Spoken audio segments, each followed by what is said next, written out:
Some of these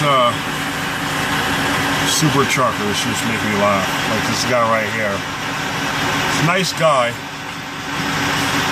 A little cocky and arrogant, but overall he's a nice guy.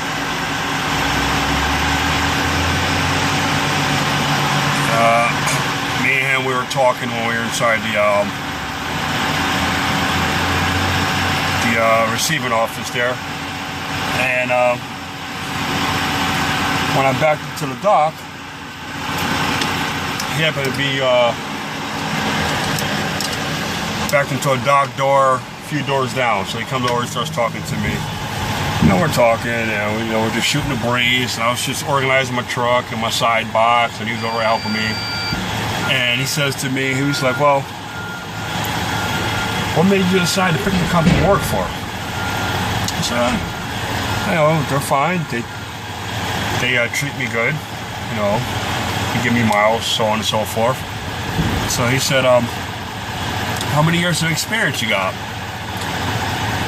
So I told him. He goes, oh, you qualify for, you know, you got enough years on your belt to go to a smaller company, smaller outfit.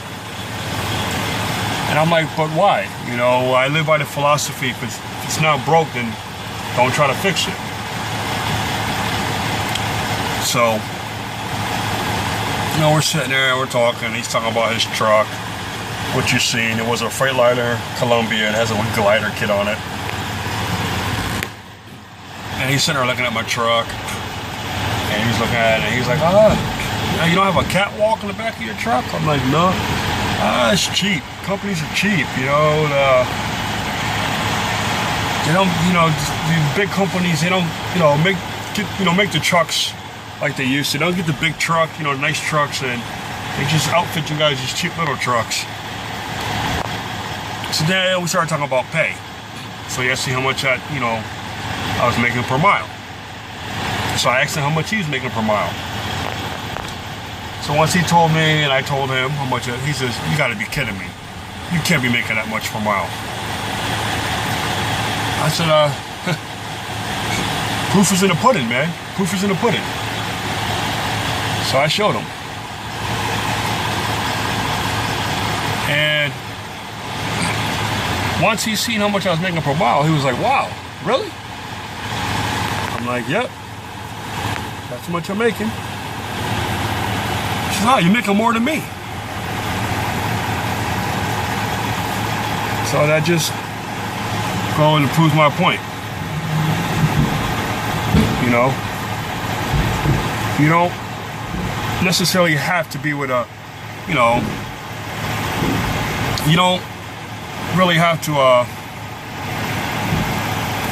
was gonna say, I lost my train of thought. You know, you don't really have to, you know,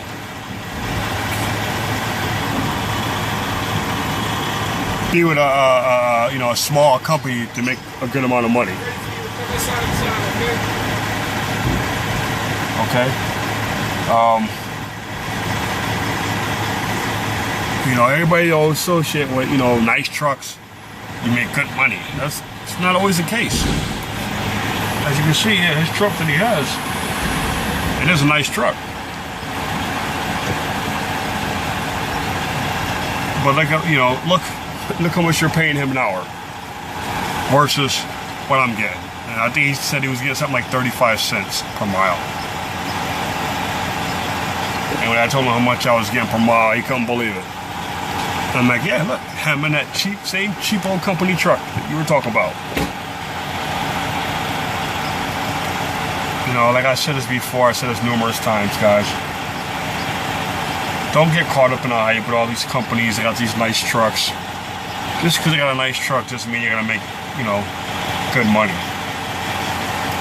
So that's just my knowledge for the day. You know, I said it before. I'm pretty sure you guys tired of hearing me saying it, but a nice truck doesn't actually mean a nice payday. I'd rather have a decent, reliable truck and make a hell of a good paycheck versus having a nice chromed out truck and making no money. So there it is. Just my word of the day. Sitting here bored. So that's it for now. Bye.